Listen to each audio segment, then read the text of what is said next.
So today we're going to do something that we've talked about a lot in chat, but probably haven't actually covered for everyone.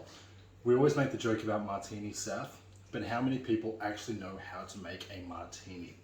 Now this is so fucking simple, I'm not even going to get a recipe written down for you because it's just gin and vermouth. But the trick to martinis is it's all about temperature, as cold as possible, and dilution.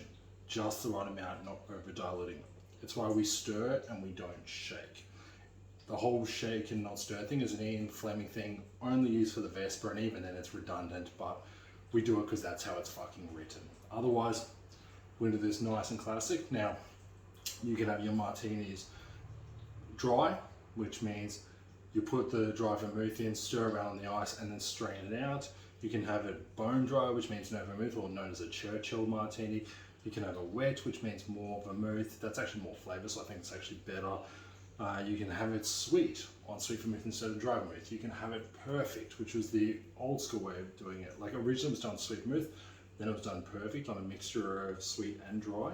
These days it's mostly done on dry, but choose your own adventure type game. You can have them dirty with a bit of olive brine in them.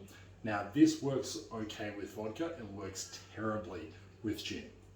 Because gins are typically citrus driven with like cinchona, conquiva, coriander seeds, different barks, fruits, all the above, some floral elements like chamomile, which you find in the tank 10. So dirty is just shit. Don't. And then you can have like a Gibson, which is using cocktailing and served alongside. There are more fucking martinis than I can count, but basically it's going to be a nice, classic, wet gin martini. So, the trick here. Actually, before I do that, the trick with this is always cut your garnish first. Because if you actually have your garnish ready to go, it means that once the drink is done, you don't have to fuck around too long. Like you're getting it as cold as possible. And that really is the key with a good martini.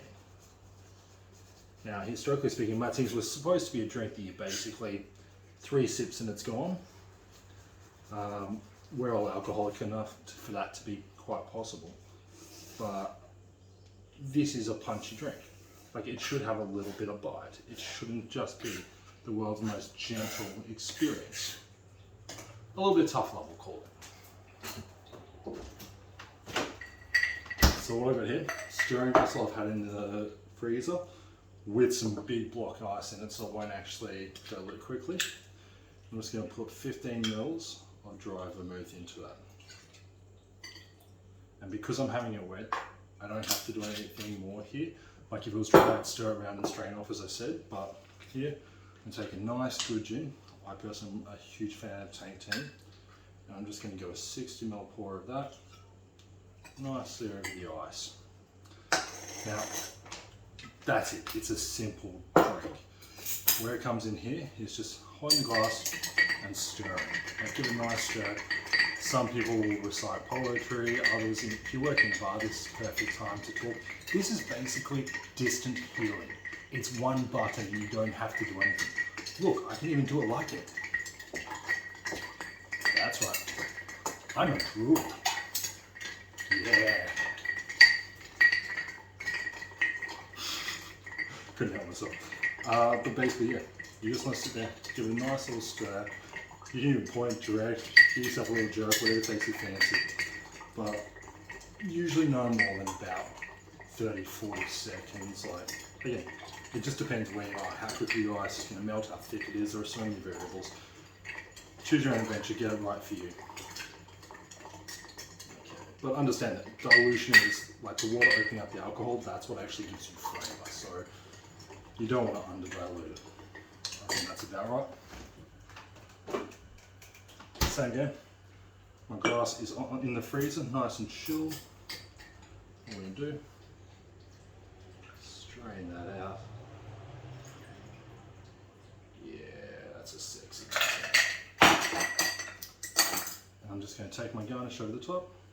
I like a citrus twist with my gin martinis most of the time, just because I think it lifts up the botanicals and fruits that are in it. With tank 10 it's usually better with pink grapefruit, but I don't have any. So lemon is the next best. Cheers, bitches.